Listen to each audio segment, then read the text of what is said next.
Hello, and welcome to Paper Stems Up, a WTEA breakout session brought to you all the way from Peshko Middle High School in downtown Peshko, Wisconsin. I'm Mike Paquette. I will be your guide for this breakout session as we talk about paper and how we use it here. So, I have been teaching high school and middle school for the last 19 years. I graduated from UW Stout and currently hold a master's in educational leadership. So for the last 9 years, I've been teaching middle school. And one of the things that we always come across is how can we make kids think and how can we keep the costs down so we can get as many kids touching items as possible. So what we came across is paper. Paper's simple, it's cheap, it's relatively durable, and usually at the end of the day I can just drop it in the recycling bin. So I use a lot of copier paper. We get that right out of the copying room. If I have to buy some, it's $5 a ream. We also use a lot of cardboard. So hold on tight, buckle your shoes, cogitate what we're talking about, and let this titillate your gray matter, and we'll be right back with our next big project.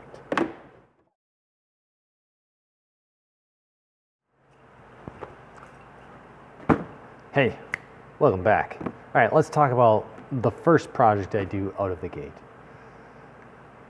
Every quarter, now my middle school 7th grade classes are quarter classes, I start the quarter with a paper bridge project. So the rules are simple. You get one sheet of paper. You may use no fasteners, no glue, no staples, no nothing. You can cut it, tear it however you like. But you're going to take that one paper and you are going to span 8 inches. So when I give out this project, I tell them, you need to do research. Talking to your brothers, your sisters, other students at school is research. You need to talk to all these people to find the answers. The second part of this project that's super huge is this problem solving. We can do tons of problem solving in 40 minutes. So let's get to the nuts and bolts of this. Speaking of nuts and bolts, you're going to need these. Lots and lots of 1/2-inch fasteners. Now, out of the gate, don't make the rookie mistake. These are not nuts. If you call them 1/2-inch nuts in class, it's going to be a wild day, and hopefully you can make it all recover. So you may be asking yourself, why do I use the 1/2-inch fasteners to do all this? The answer goes like this. When I first did this project many, many years ago, I needed something to weigh them with, and I literally had a coffee can filled with 1/2-inch fasteners. So at that point, I stuck with it. It actually works well. It's kind of an irregular size. They're not the nicest thing in the world to stack. And honestly, they're really cheap. This is like, I don't know, $10 in weights. And they're uniform. Each one weighs about 16 grams. All right, so when I present this to kids, we talk about paper. We talk about paper being just like sheet metal. You can bend it, you can fold it, you can make it stronger. We talk about the properties of paper. Paper is really, really strong when you hold it on edge. It's really, really strong when you pull it. It is not really strong like this. So, in that we're going to make a bridge that spans 8 inches, we're going to have to fold it and manipulate the paper to make it hold more weight. So I'm going to do a quick demo. Now, I am always really careful with demos. I have found that whatever demo I give, as I'm sure all of you have found, is kind of the idea realm that they all start pursuing. My goal with this is to be really tight on the information, to make them go through and do a lot of problem solving. The idea is that you don't quit on a project and then use resources other than the teacher. So when I'm testing or doing things, we do have a couple of rules. So the rules are this: you can stack the fasteners wherever you like. And I'm going to just keep stacking them. So at this point, I've stacked 8 fasteners wherever I like on the project, and it doesn't hold a thing. So at this point, my bridge holds nothing. And the reason it holds nothing is I don't have any fasteners stacked in here. So as I stack stuff in here, the other thing kids learn very, very quickly is there is actually a science to the stacking. All right? So now, before I keep going, because this is going to fail quickly, I need to have a count. So I know that the 7 fasteners on each side don't count. So I have 14 fasteners that don't count in this. I have 5 that do. The other thing we always do is the one that makes it fail doesn't count because that was beyond its limit. All right, so I would have to pull one out. Then I'm going to pull out 14 more. 1, 2, 3, 4, 9, 14, and I can see now that my bridge held that many fasteners. Now, so you're like, wow, that's not very impressive. So I got a clip for you. 46, 48, 40, 42, 44, 46, 48, 50, 1, 2, 3, 4, 5, 6, 7, 8, 9, 10.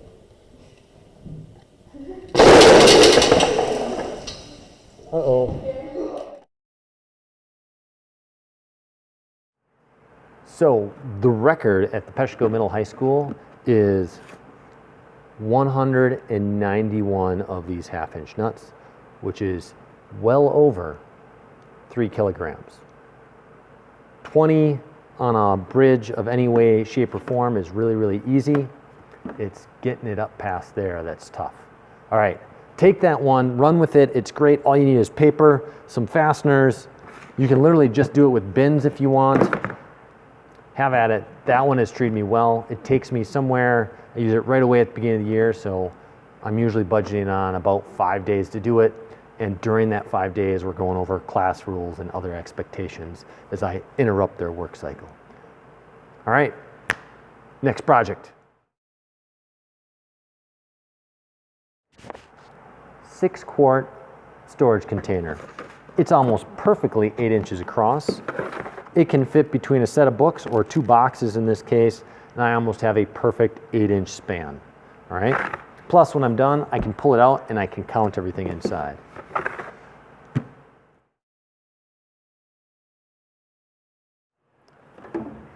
What you see in front of you right here is our fan car. So our fan card is made out of all kinds of cardboard parts. We cut them out on the laser engraver. If we're doing really good on time, which this year we're not, the kids cut them out. We have a program set. They basically just hit start. We ordered all kinds of quadcopter motors to run them and motor controllers and servos. Put them all together and you've got a fan car. So here's what we like about this project. A, it's got some basic electronics and some RC components, which are kind of plug and play, but still super handy. B, it shows the kids how to fit things together to make a project, just a different concept. C, we use CAD drawings to have them assemble the whole thing when they're done, so we get that piece of the component. And the last thing is they're gonna get something to take home. We don't send them home with all the electronics, we do send them home with the car, all right? So, this is a 7th grade project. This is something we kind of like. We get to drive these around the gym, shows them kind of how some mechanisms work, and generally something that we kind of like. So, here's how we do it.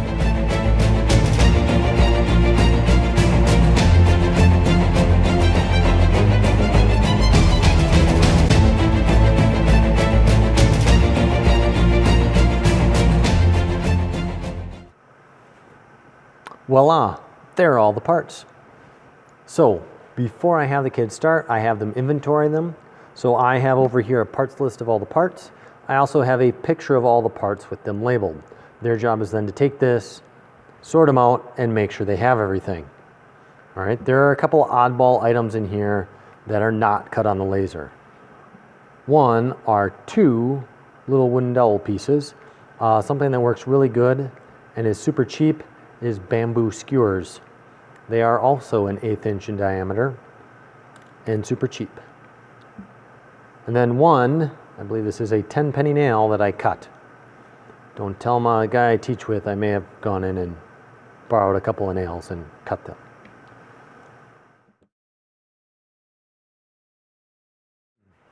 Once I have it all inventoried, I have 3 drawings for the kids to do. So the idea is this is actually part of the CAD unit, and the idea is to take a drawing and decipher it and put it all together. So they have all the parts, here are the drawings, and now they would have to go through and decipher it. The other thing I do is I do talk about different types of drawings. So this, of course, is basically your 5 main views in orthographic projection, and then isometric views from different sides. That's to help them draw it. One big isometric view, and then some cutouts with details so they can see how it should go together. Okay, let's get out my friend, the hot glue gun. Let's assemble.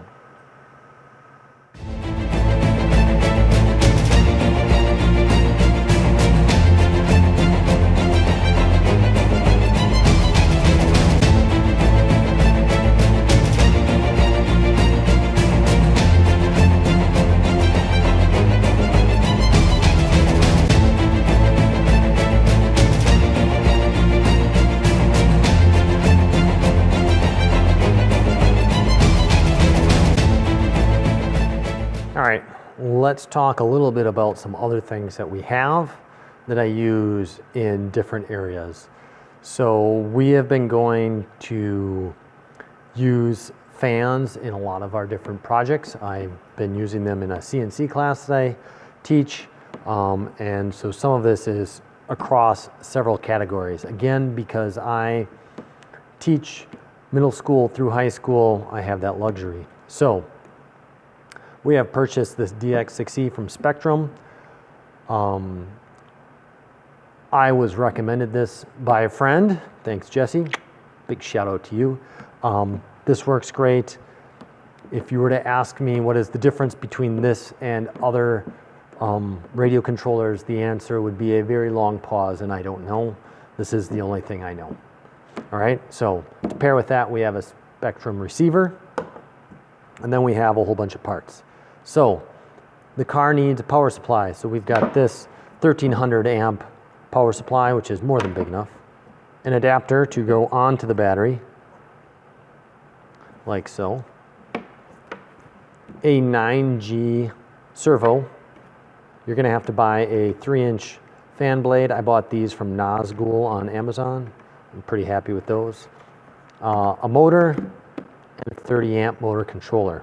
Honestly, you can buy this as a package deal for about 20 bucks, which is what I did, and I keep using them. So I've assembled my car, put my motor together, got my motor controller out, got a receiver, and I've got my servo ready to go. So now I'm going to assemble my car. So on both sides of my car, I have these holes. Those holes line up, so they're literally, they go on like this. So let's put my servo in.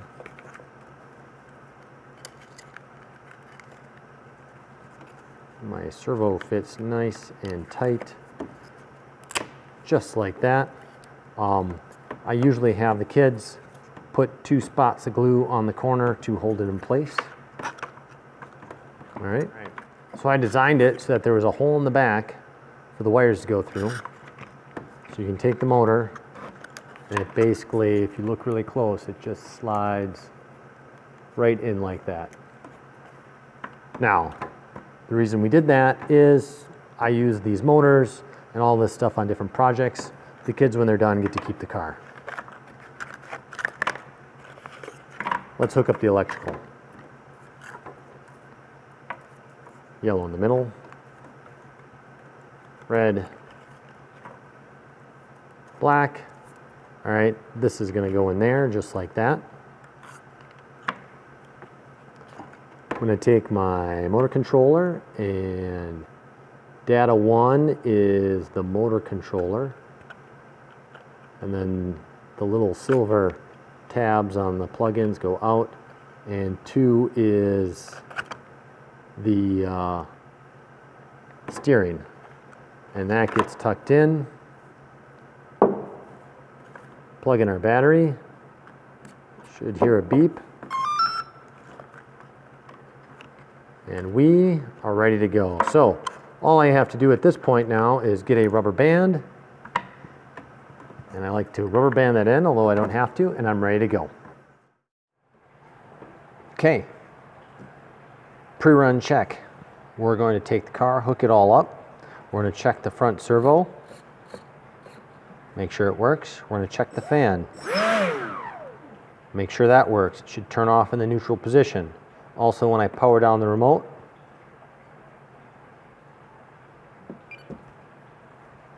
it's all off.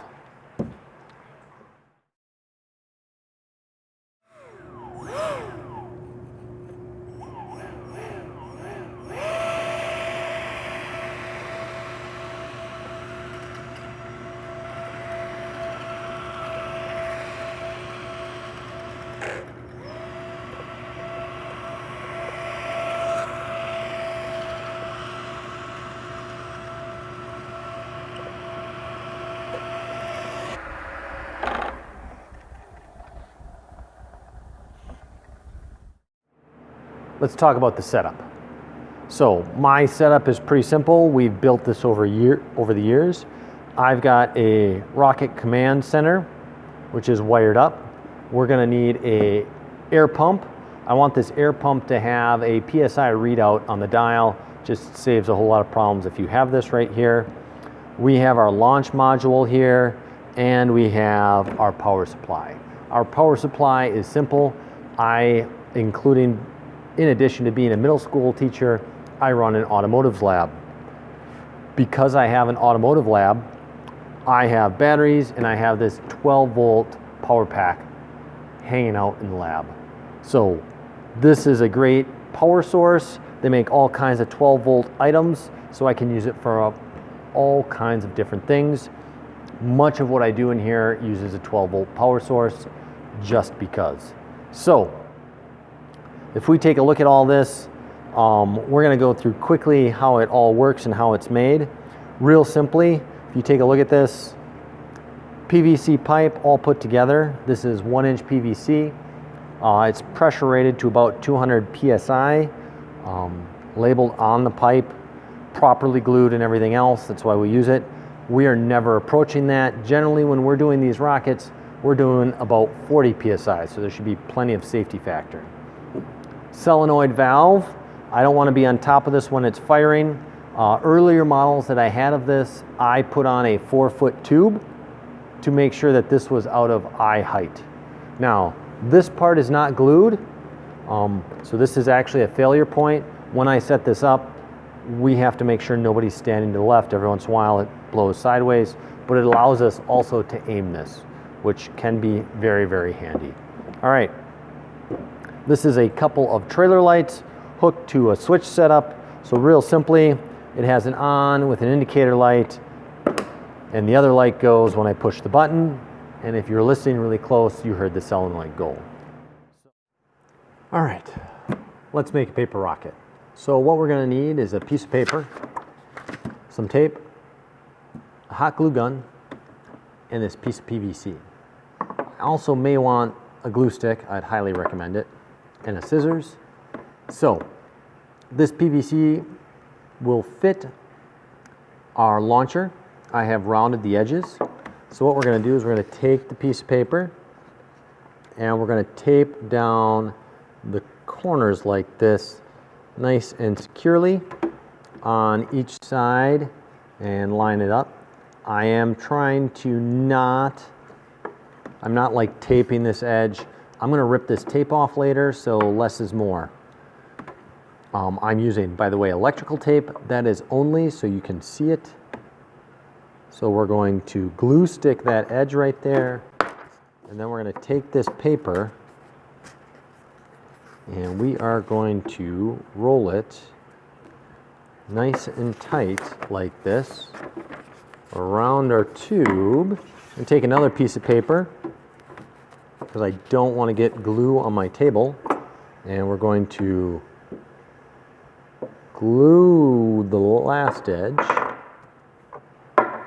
like that, and we're going to put that all in place. Now, when I'm all set, we just pull the tape out, and it's okay if we rip some paper off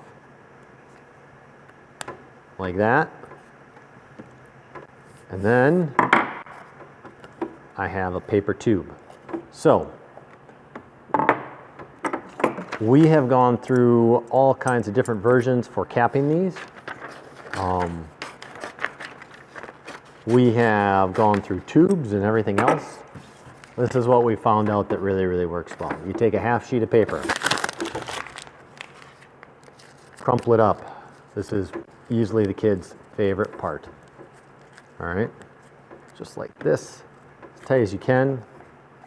The paper then goes in the end of the tube.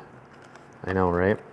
Now, if there are other versions to do this that I have seen online, I like this one for a couple of reasons.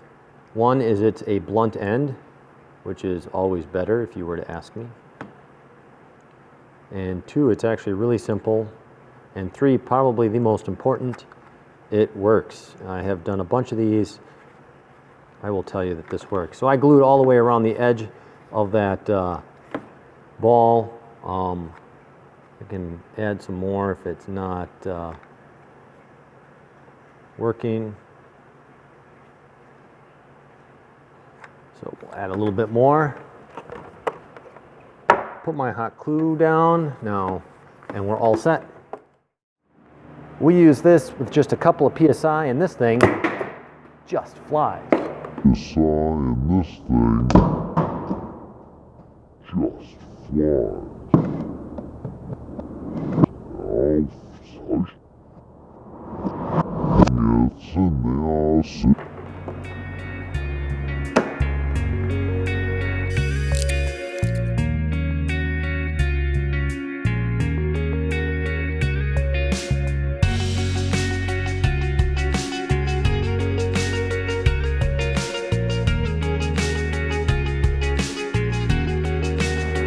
I think we're going to pack up.